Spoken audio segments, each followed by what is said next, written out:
estimated the movie actually increased sales for Gucci. But hold on a second. Remember that guy I mentioned before, Bernard Arnault? Well, he's a really fascinating guy, and his story ties in with the story of Louis Vuitton. You see, even though Bernard didn't end up owning Gucci, he did manage to take over Louis Vuitton in a controversial way. So click the thumbnail on screen now, and we'll get into that part of the story. Cheers.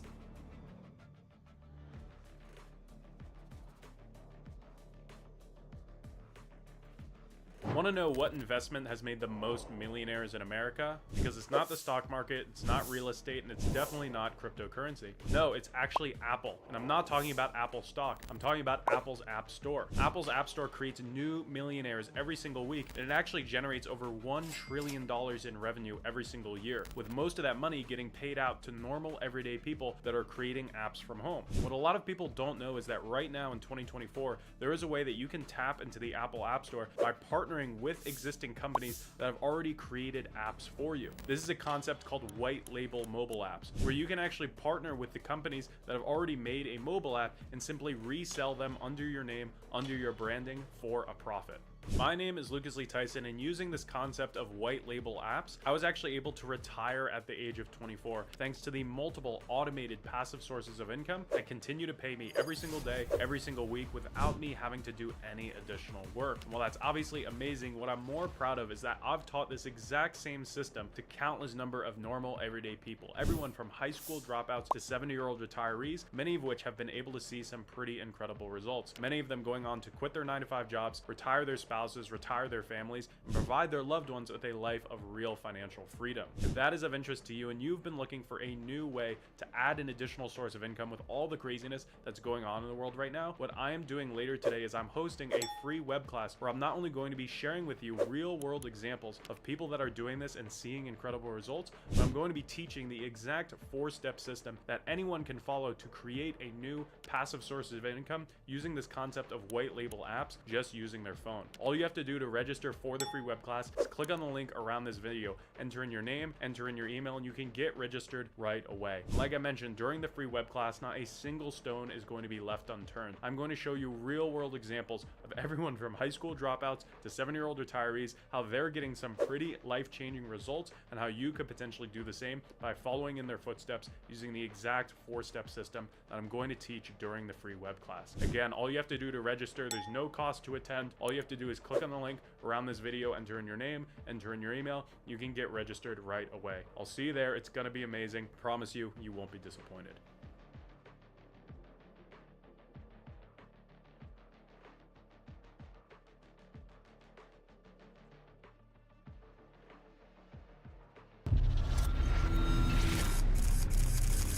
How does an orphan with no money or connections build the most famous watch brand in the world? A lot of Rolex's history is shrouded in mystery and secrets. However pretty Today, their lives we're are, looking they're deeper just into sucking the my city incredible dry. rags to riches story of Rolex, and answering the question, why are Rolexes really so expensive? The story of Rolex begins with Hans Wilsdorf, the company's innovative and mysterious founder. Hans was born in Germany in 1881 to parents Anna and Johann Wilsdorf, and his early childhood was filled with love, laughter, and happiness. But that was cut tragically short when at age 12, his mother and father passed away unexpectedly, just a few months apart. Hans suddenly went from having 2 loving parents to being an orphan, and he had to go live with his uncles, who sent him off to boarding school. Initially, Hans became very depressed by all this, but eventually decided to throw himself into his schoolwork as an escape. He seemed to particularly enjoy learning different languages, which would later pave the way for him to move abroad once he'd finished school. And thus, after graduating, Hans went to work in Switzerland at a company called Kuno Korten, a large exporter of a variety of different pocket watches. Since Hans spoke German, English, and French, he worked as a clerk and correspondent for the firm. However, the company also manufactured some of their own watches, and so this role gave Hans a great opportunity to understand watch construction and study the watch. One enemy remaining.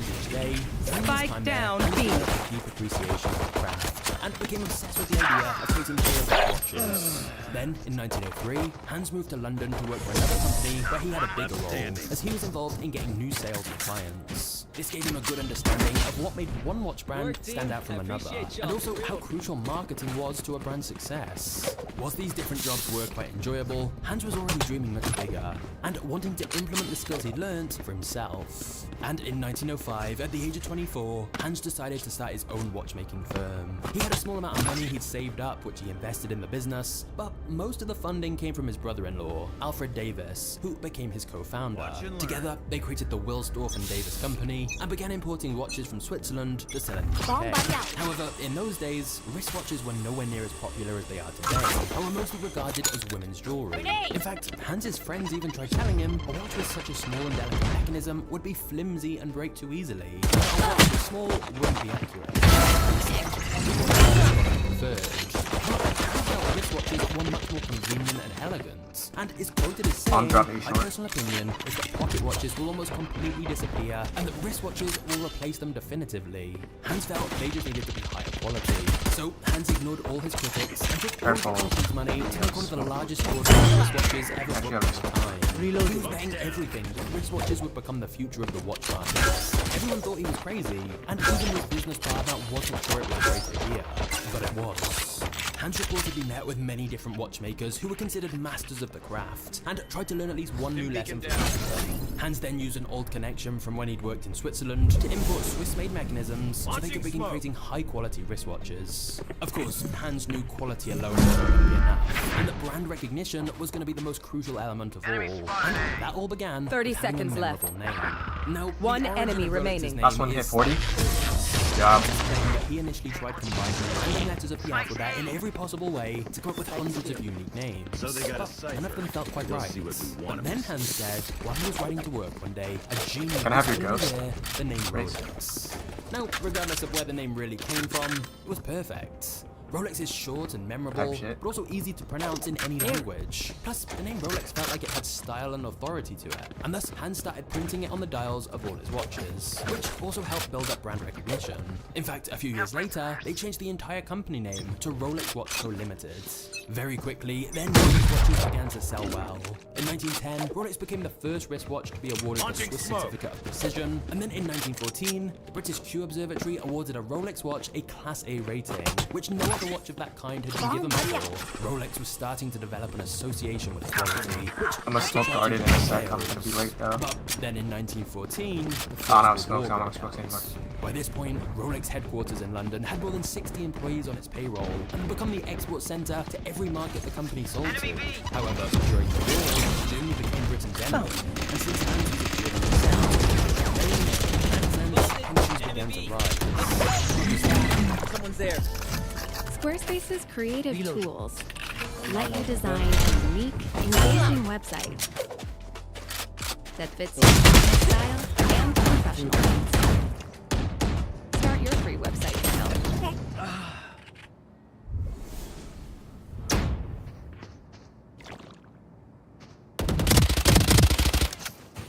We are there. going to go Spike over down, B. pieces of career advice that job seekers get. One enemy remaining.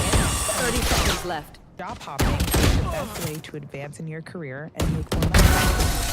It is absolutely the fastest way to make more money. There's usually more funds available Good for job. new hires than there are for internal promotions or increases. And so this is actually why it's really important to negotiate your salary when you're first brought on, because that salary is going to be the basis Of your of every increase, Yeah. right?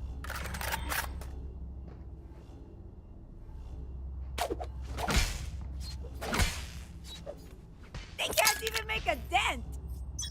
But the British government imposed a wartime import duty of 33% on all luxury goods. So, to avoid any conflicts and to get some major tax benefits, Hans decided to move Rolex headquarters from England to Switzerland. 40 on KO. They're in. And And they thus, short. whilst many watch companies went bankrupt during World War I, Rolex was actually a very successful time. Because Rolex watches became a favorite amongst the military for their Showers, reliability too. and convenience. But undoubtedly the real rapid growth of Rolex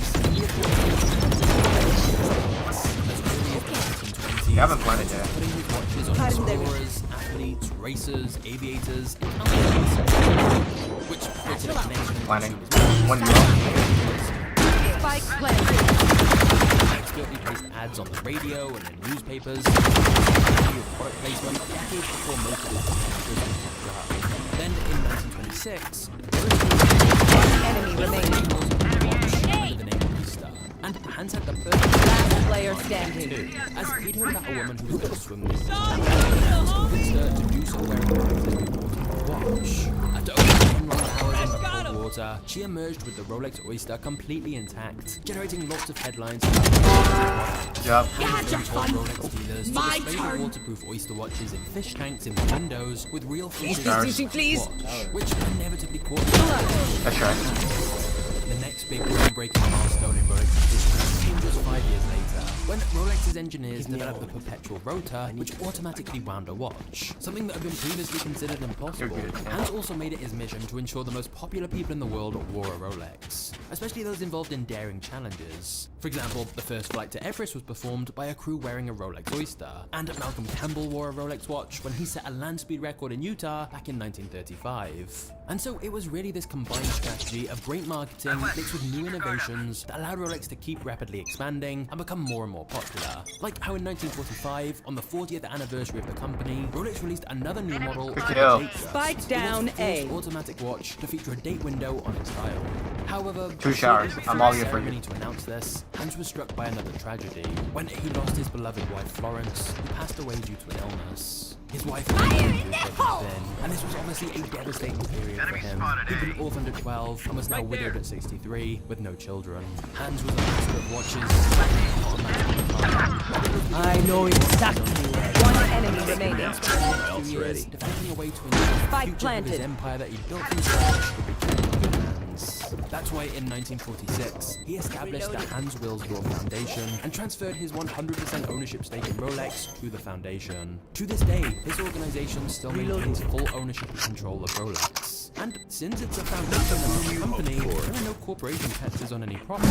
Instead, a large percentage of the money goes towards charitable causes, Drink some water, including reload your education mags, and let's grants get and back the out training there. of watchmakers. Although it's reported not How all of the faulty. money goes to charitable causes. But since Rolex is owned by the trust, there are no shareholders and no requirements to disclose its financial activities. This structure allows Rolex to maintain a very high level of secrecy. So despite being the most well-known watch brand in the world, very little is known about the internal affairs of the company, including how the company is being managed, who exactly manages it, how much money the company is making, or what they're doing with that money. So let's say the foundation is merely a clever way to protect the wealth and power of Rolex and its subsidiaries. Rolex's employees also have strict non-disclosure agreements, and it's reported no photos are even allowed inside the Rolex building. And thus, Rolex operates from the shadows, making it nearly impossible to critique anything Rolex does. Enemy spotted no one really knows. What we do know is that when Hans died in the new owners Get out of my way! One enemy remaining. which was the introduction of battery-operated watches, and sports watches flooded the market, and many mechanical watches went bankrupt. Between 1970 and 1988, Swiss watch employment fell from 90,000 to 28,000. And yet, despite this, Rolex was fine. So the question is, what makes Rolex different? Did I block you, Why can Cypher? they continue to charge so much I did, for I'm their sorry. watches? Before Yeah, we you get to did, the next bro. What chapter, the hell? quick My fault, question. man. My Do you fault, sell bro. anything I online? apologize. Because if you do, I'm I about to didn't make even your life a hear lot easier with our video sponsor, ShipStation. It's clear we're heading for a very busy shipping season, and I know firsthand if you don't plan ahead, things can get stressful. But imagine if I told you you could handle your shipping from any platform Yeah. or from one simple dashboard. Enemy spotted. I'm all you updates do. for customers. And imagine if I also said you'd be I'll able be to so access the sure. same discounted shipping Smoke's rates down. as Fortune 500 companies and compare carrier rates and delivery times, so you can always get the best deal. Well, you don't need to worry then. ShipStation is here to save you time and money. And the best part, ShipStation has agreed to give all magnatesmedia viewers a 60-day free trial. Go to shipstation.com/magnates and sign up today so you can get set up before the biggest shipping season of the year. That's 2 months of cheaper shipping and easier order management totally free. So if you sell any products online, it would be crazy not to do this. Just visit shipstation.com/magnates now. One enemy remaining. Good hold. 2017, a Daytona Rolex that once belonged to Leighton Newman the records when it was sold at auction for an astonishing price of $17.7 million.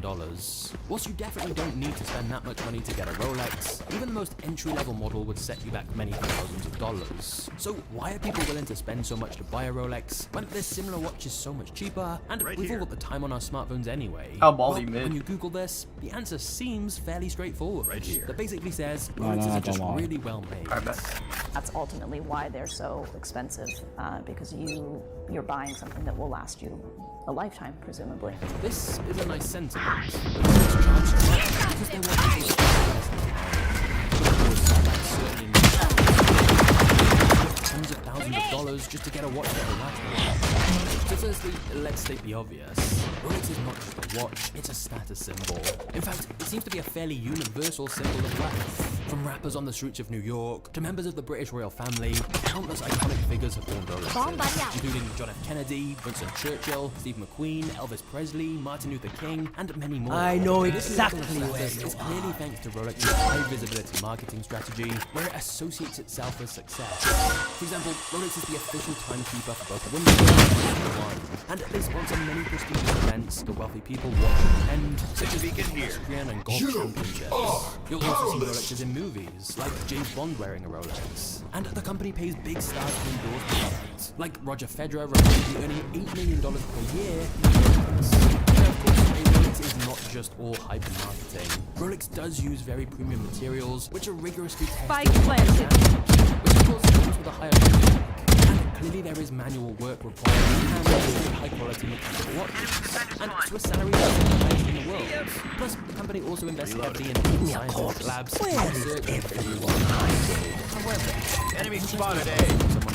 Watchmaker estimated that a Rolex would sell for $100K would only be around $700 to make, and some other estimates put their profit margins as up to 20 times the cost of You. One enemy remaining.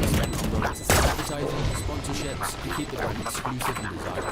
Of course, if Rolex didn't do that, it would have the same status, which is why most people want a Rolex in the first place. And admittedly, because of Rolex's secrecy, we don't know the exact cost for sure. But what is clear is that even though Rolex watches are high quality, a lot of watch enthusiasts say there are higher quality watches at cheaper prices. Rolex are not the rarest or most expensive watches in the world, and the extremely wealthy or die-hard watch enthusiasts are much less likely to get a Rolex, as there are other luxury watch brands they'd likely prefer. The difference with those other brands is that they spend much less on marketing, which is why most people outside of the watch community have no idea they even exist. Instead, Rolex is an upper middle class aspirational brand, because whilst they are relatively expensive, they are obtainable for the middle class. A Rolex is affordable if someone really saved up. So with Rolex, you're evidently paying a lot for the brand and its prestige. There's even a rumor that Hans once said, only great marketing is needed to make a good product. Because of course, high prices enable Rolex to pay more influential people to wear their products or sponsor prestigious events, which creates more demand, which allows them to charge higher prices. However, in order to still maintain this image of prestige and exclusivity, Rolex only sell their watches to authorized dealers, and there's generally not special offers or sales. In fact, Rolex reportedly even repurchase old stock in stores to make sure no excess stock is sold at discounts, because being perceived as a discount product affects the brand image, and they don't make their products seem easy to obtain. A great example of Spike down A. Rolex model, they introduced a second brand. Watches are very similar. Player Both standing. short. Brand name, so they didn't risk diluting Rolex's brand by making it too accessible and affordable, thus encouraging Rolex's position as a status symbol. But this goes even further, as it's believed that Rolex artificially creates scarcity for their products. Anyone have any splints? You see, I may have Rolex makes jammed my about fingers. 800,000 to 1 million watches Multiple per year, fingers. which is way less than the demand for their watches. But the reason for the shortages is likely that they deliberately limit the supply to keep the demand high, which allows them to keep pricing high, as the wait time can range from 6 months to 3 years. Authorized dealers have sometimes claimed that the company is undersupplying the market to drive the price up and engaging in price fixing worldwide to maintain the value of their watches. Because whilst it's true their watches do take time to make, it's unlikely to be as much time as some say. Because air report that a single watch takes 100 years to produce, as Rolex doesn't outsource production. when in reality, there are conflicting reports that question that, and suggest some small parts of the watches are outsourced, and that contrary to popular belief, Rolex watches are not entirely made by hand, with machines being used at some stages. Again, this doesn't mean Rolexes aren't high quality. It's clearly a lot of work and precision goes into each one. But what it does mean is that if Rolex really wanted to produce more watches, they probably could, but they prefer there to be some that's not a limitation to how long you live. Smart business strategy. What's perhaps most interesting about this is that Rolex can be described as a level goods, which is a product that contradicts demand. Because when you're normally buying something, let's say a pint of beer, the lower the price, the more the demand. If Last player standing. $1 per pint, people would be queuing up and buying loads. But on the flip side,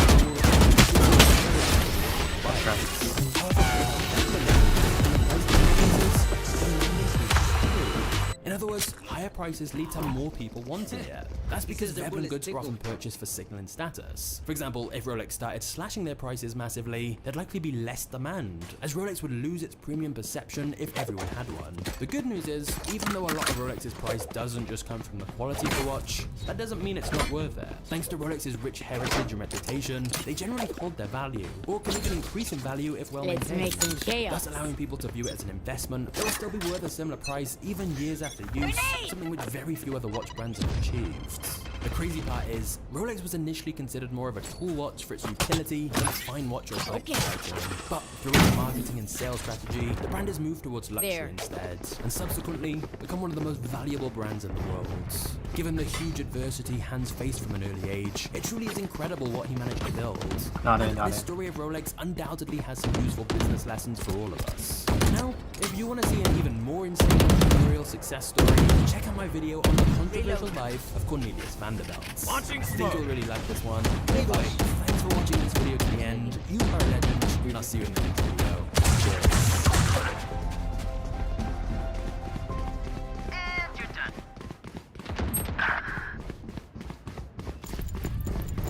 Why don't you leave? Poorest countries around child labour. Spike planted. Nestle collects millions of gallons of beer from springs in Southern California. Would you agree with me that your product should not be used where there is Player standing.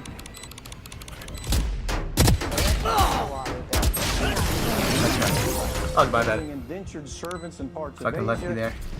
using child slave labor in parts Last of Africa. round in the They're trying half. to steal water everywhere from Brazil to Flint, Michigan. When it comes to corporations operating without any regard to human health and safety, the Nestle Corporation really seems to be in a league all of its own. What's going on with this company? Nestle is the largest food and beverage corporation in the entire world. They own over 2,000 different brands and sell chocolate, cereal, coffee, baby food, water, and so much more. In fact, it would be difficult to go shopping and not buy something that's owned by Nestle. And yet, the company is accused of some truly horrific things, including child slavery, killing babies, exploiting people, claiming water shouldn't be a human right, and countless other scandals. So, and if Nestle really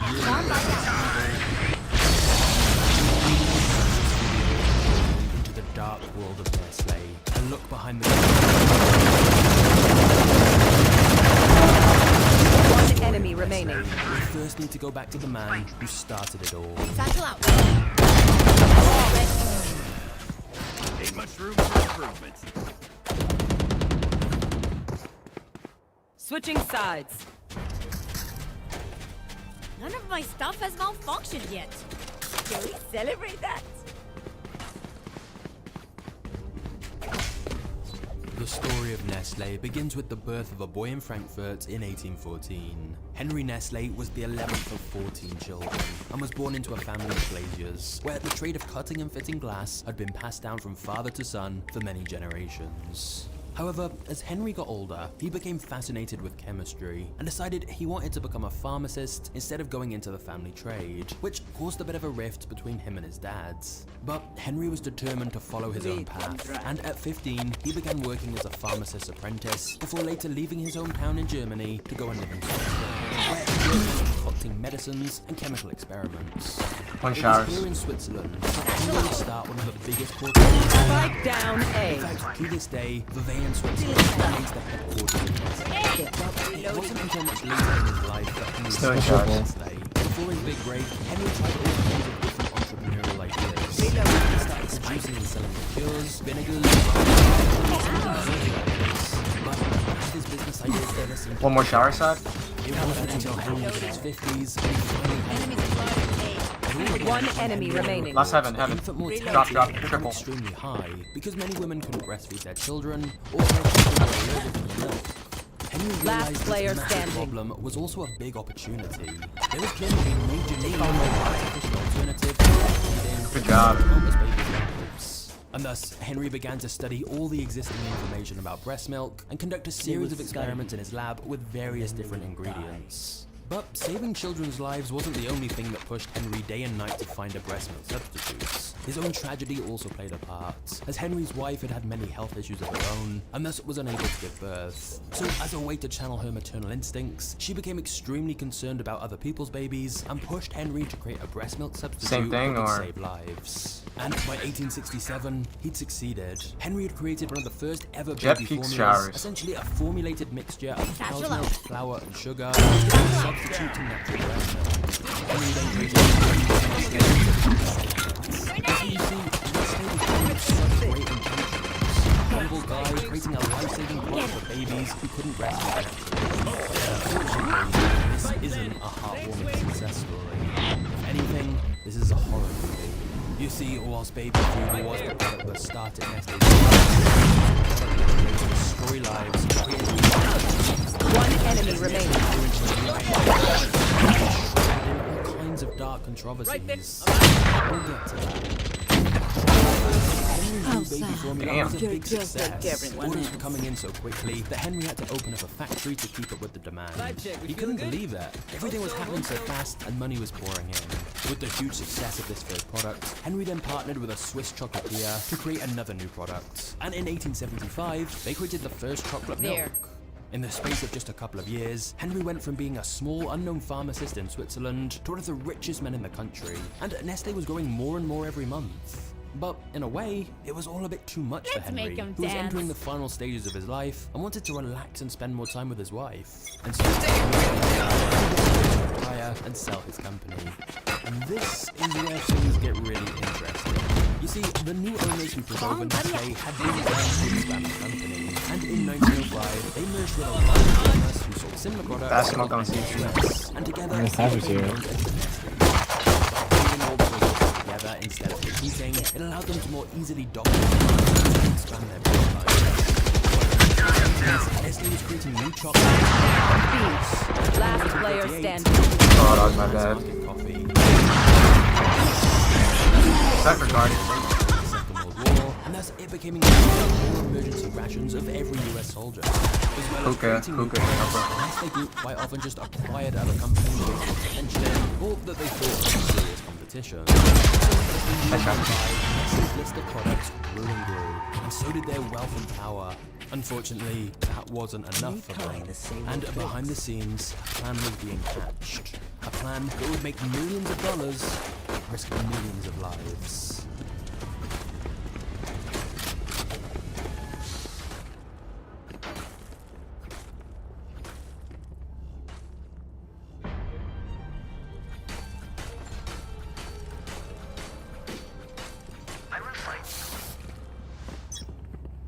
When Henry Nestle first created his baby formula back in the 1960s, a supplement to help mothers.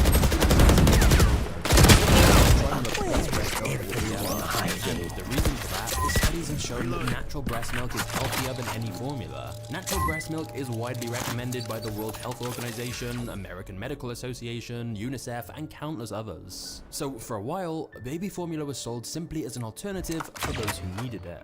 But in the Oh, Molly and 1970s, roughly 100 years after the company first began, sales seemed to be slowing down. Last player standing. We could sell this baby formula to all mothers, not just those who actually need it. You see, despite all the other products Nestle had launched, baby formula was still one of Nestle's biggest money makers, and that's because it has very high profit margins. So imagine how much more money they could make if they could expand their market to all mothers. So Nestle began a campaign to undermine breast milk and aggressively advertise their baby formula as being superior, manipulating mothers into believing Nestle's formula was a necessity for the health of their babies and that it would be better for their child than breastfeeding, when in reality, the evidence was the opposite.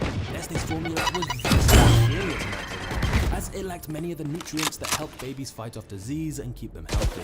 By encouraging mothers to switch to what they need to, it was putting their babies at a higher risk. Oh, we have one smoke. In order to make sure mothers believe in the mode, Nestle began paying off doctors asking them to tell mothers how to get it. Nestle then ran this further in Africa and Asia, where they would hire saleswomen to dress up like nurses and convince mothers to give up breastfeeding. These meaning the more formula they sold, the more money they made. Thus, encouraging to sell the formula very aggressively. Last player standing. Walk the halls of maternity wards, or even visit mothers at their homes unannounced and sell them on Nestle baby formula. And it gets much worse. Nestle got these places to hand out free samples of their formula to mothers. Except they gave them just enough samples that by the time the samples went out, mothers would have stopped producing milk naturally and thus had no choice but to pay for Nestle's expensive product to keep their child alive. This proved to be very successful and profitable for Nestle, and so they expanded this plan to many other locations, but especially developing nations, where many of the women weren't educated enough to know the information they were being fed wasn't true. After all, if a woman who appears to be a qualified nurse is telling you that your baby you guys fake product, me and you're Raina just can gonna believe them. block me. Of course, the consequences were fatal. It's estimated millions of babies died or were made severely deficient in essential nutrients because of this. The worst impact was in third world countries where there was no access to clean water. The big problem was that the baby formula had to be mixed with water, and yet Nestle was convincing people they needed to use this baby formula in places where clean water was in very short supply. So the formula was getting mixed with water that was polluted and contaminated, thus making the babies ill. Ready right now? To make matters even worse, because many women couldn't afford to keep buying the baby formula that their babies had depended on, they instead diluted it with even more water, which meant that the babies didn't get enough of the nutrients they needed from the formula, leading to malnutrition. It didn't help that the instructions on the packaging were in English, which others in the country couldn't read. So they didn't even realize that by diluting it so much, they were starving their children. This also meant many of them didn't know they needed to boil the water first to prevent bacteria making their babies sick. For a while, Nestle did nothing about any of this, and seemed to be getting away with it all. In 1974, a publication entitled The Baby Killer specifically called out the serious consequences of aggressively pushing baby formula in these countries. Nestle was listed for its involvement in creating a legal Last player standing. necessary, and then getting them hooked on it. Almost completely ignoring the tragic consequences. When this was translated into German by Swiss campaigners, it was given the very blunt title, Nestle Kills Babies, which led to Nestle taking legal action against them. But it was all too late. All this coverage created an international scandal for Nestle, and boycotts were launched against them in numerous countries. Despite this, the company remained quiet on the issue. However, they couldn't run from this. In 1978, Nestle executives were brought before the US Senate for questioning about the impact of Nestle's formula milk on all of these sick or dying infants. And soon after, new regulations were introduced by the World Health Organization to say companies couldn't supply breast milk with formula milk alternatives in their ads. Whilst these products in well-regulated countries,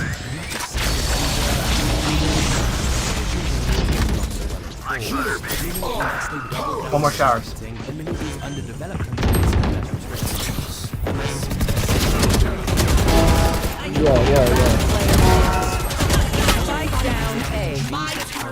And promote breast milk by using some very bizarre ads. I know exactly.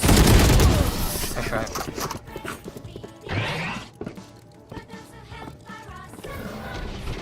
The idea was to try and distance themselves from the negative media attention they'd received by making out like they'd totally changed, despite the fact they were still using the same exploitative tactics to push their formula in countries where they could still get away with it. Even as recently as 2018, a report by Save the Children found the health of millions of vulnerable children were being put at risk because of the aggressive marketing tactics used by Nestle and several other giant corporations. And yet, despite all of the extremely serious problems their tactics have caused, I'm sorry to say that when it comes to Nestle's dark past, we're only just getting started.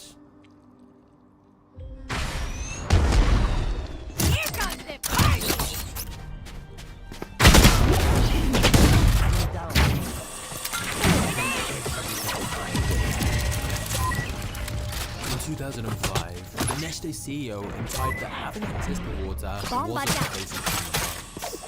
Das Wasser zu einem öffentlichen Recht. Das heißt, Spike down, B. als Mensch sollten Sie einfach Recht haben, Wasser zu haben. Das ist die eine Extremlösung. Ja? After the media criticized him for this, he later backed it. But to see how he really We're going off we can that, simply look at Nestle's actions when it comes to water. I'll For wait for example, you in Pakistan in 2013, Raise might be here. Nestle began diverting clean drinking water away from villages and towns, and then began bottling it in their factories, and selling it back to the same people they took the water from, but at a much, much higher price. The big issue is that Last player standing. water that thousands were forced to drink 30 seconds left.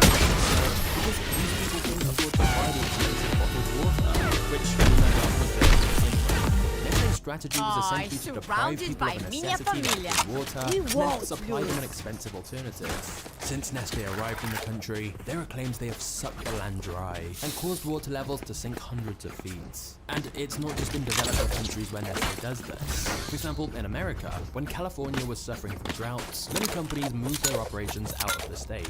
But not Nestle. In the midst of this very serious water shortage, Nestle Waters continued to pump 705 million gallons of fresh water from California's national parks, draining water resources to sell. And when asked about this, the Nestle Waters CEO said if he could bottle more of California's water, likewise in Michigan, news reported Nestle pumped 700 liters of fresh water every minute out of the state reserves, and that Nestle pays only drastic reduction in the state's water levels. A judge eventually ordered Nestle to stop its operations. Down That's A. not widely known. The reality is, Nestle has the largest bottled water operation in the world and owns over 50 brands of bottled water. So Nestle are actually incentivized to target places with limited water available from their own natural resources, because if they buy up lots of the natural water supplies and create a shortage, it creates massive demand. If you've seen Spike down and A. that's not too dissimilar from Nestle's approach. But perhaps where Nestle got a lot of their inspiration was the classic British show Only Fools and Horses. In one episode, the characters decide to sell bottled water by claiming it came 30 from a natural seconds left. spring, when really it just came straight out of the tap. Now, this show was a comedy, but Nestle decided to basically do that in real life. Nestle has simply bottled up water that comes from the exact same municipal supplies as tap water and advertised it as coming from Clear Mountain Springs, thus allowing them to add a huge markup to the price. When 10 seconds they can buy a left. tank of this water for shit, I don't have enough use time. it to fill thousands of plastic bottles and resell this glorified tap water for an estimated $50,000. Planet. Before we get to the next chapter, we all just agree that traditional education is broken. Memorizing a textbook for an exam or listening to someone lecture you for hours is not the most effective way to learn, and it's not enjoyable either. Which is why I want to tell you sponsor, Brilliant. If you want to learn genuinely useful skills like coding or problem solving, then obviously Brilliant is the perfect way to learn. They have thousands of online lessons on specific skills, and I love how interactive they are, because this kind of hands-on learning is just way better.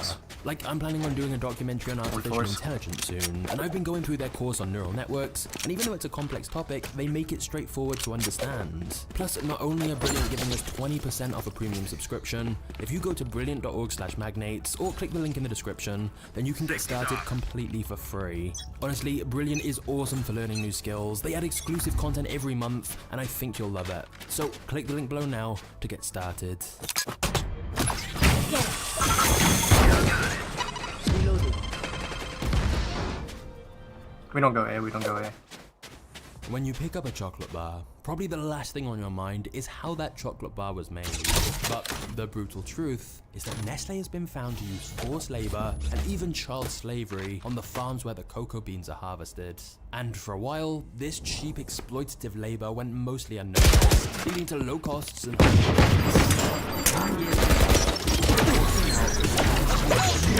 and the Nestle was fully aware that enslaved children were working on their plantation. I'd love to play. This was also true for many other chocolate companies. So in the year 2000, Nestle, Cadbury and Mars all promised to make their chocolate slave-free by 2005. And they kept missing all the deadlines they set. Yep. In fact, It's in fucking CT, it's fucking 2005, CT. the Rights Fund filed a lawsuit against Nestle I and will other chocolate don't. manufacturing companies on behalf of 3 Malian children, alleging the children were trafficked to the Ivory Coast, Think double, forced 81. into slavery, and frequently beaten. One enemy remaining. Oh, over, King. Nestle's response to this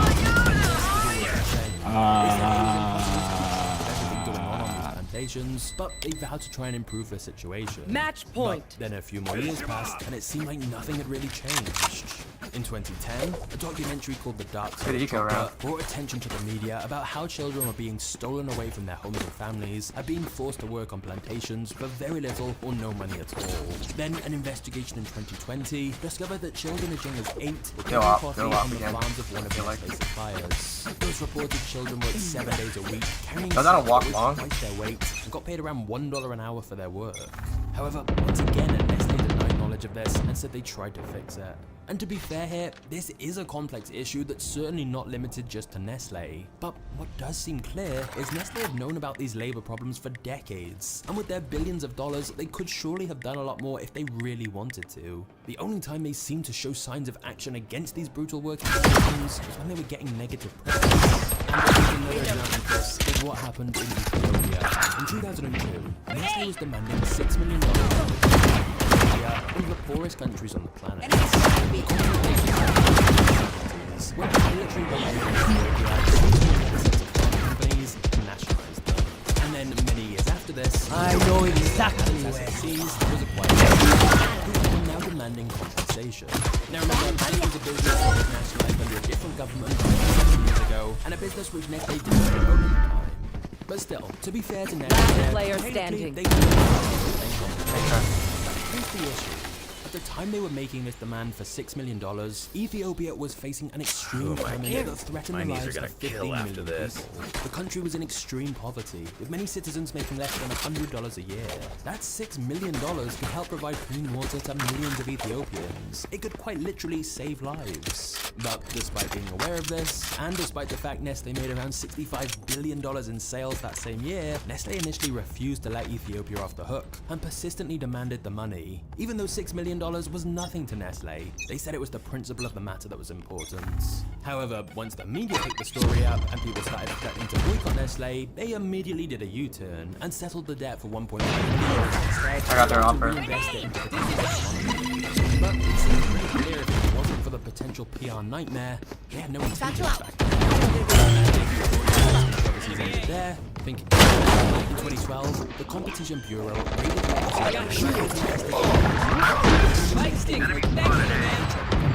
ensure they all kept their prices. How much XP I'm going short? Nestle denied any collusion, but eventually settled for a $9 million settlement the following year. Ordinarily, this might be quite a big controversy, but in the context of everything else they've been accused of, it comparatively.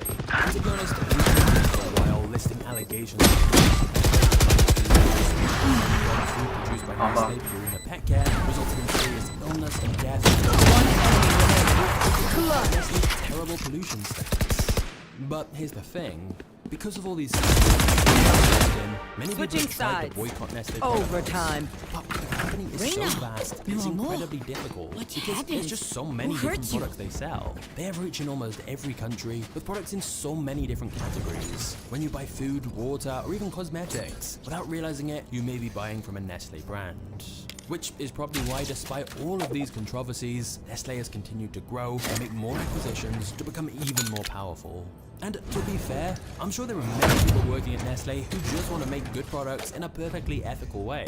The issue is that when Henry Nestle founded the company, he was solving a very genuine problem. But unfortunately, as Nestle grew, the business model later started creating problems instead, so they could sell you the solution. Of course, when you've been around for hundreds of years and own so many brands, I guess some scandals are kind of inevitable. Just ask Coca-Cola. To see the disturbing history of Coke, just click right here. I'll hopefully see you there. Cheers.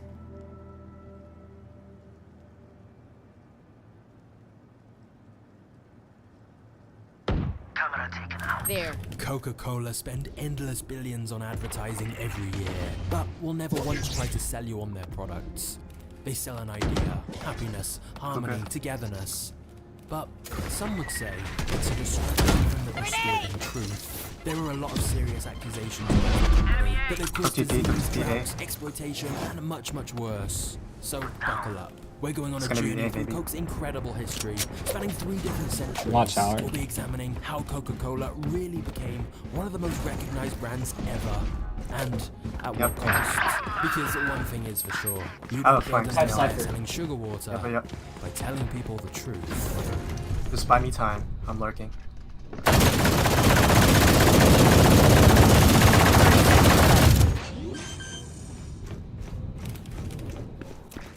Spike planted.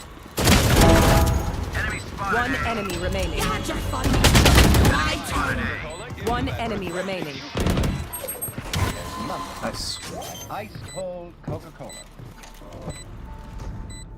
Back in the 1880s, there was a bit of a backlash and people started working. And a bunch of deceased entrepreneurs pounced on this opportunity and started creating potions and elixirs that they claimed had a wide variety of medical benefits. The truth was that they were mostly dangerous, ineffective concoctions of various different chemicals.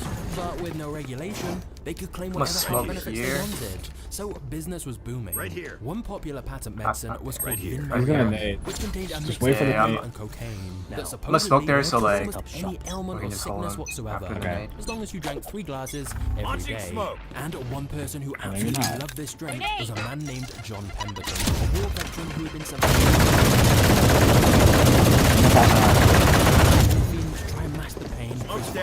Watch out. But John somehow survived. Send your wingman to develop a serious morphine addiction, which is why when he discovered it, he became hooked on the drug. You, careful. After drinking it, he really did feel better. But that's not because it was medicinal, it's because it contained wine. One enemy remaining. And he was a chemist could be himself. fine. He decided to launch a version. And in 1884, he launched French wine, which was basically a rip-off of Vin Mariani with a couple more ingredients added. Attackers win. Thank you, Raina, for carry. However, Pemberton's timing was terrible. Just a year later, Prohibition hit, with many states banning alcohol. Pemberton had to take the wine out of his drink and replace it with carbonated water, but this left the drink tasting very bitter, so he added a huge amount of sugar to counteract that. Now that the wine was removed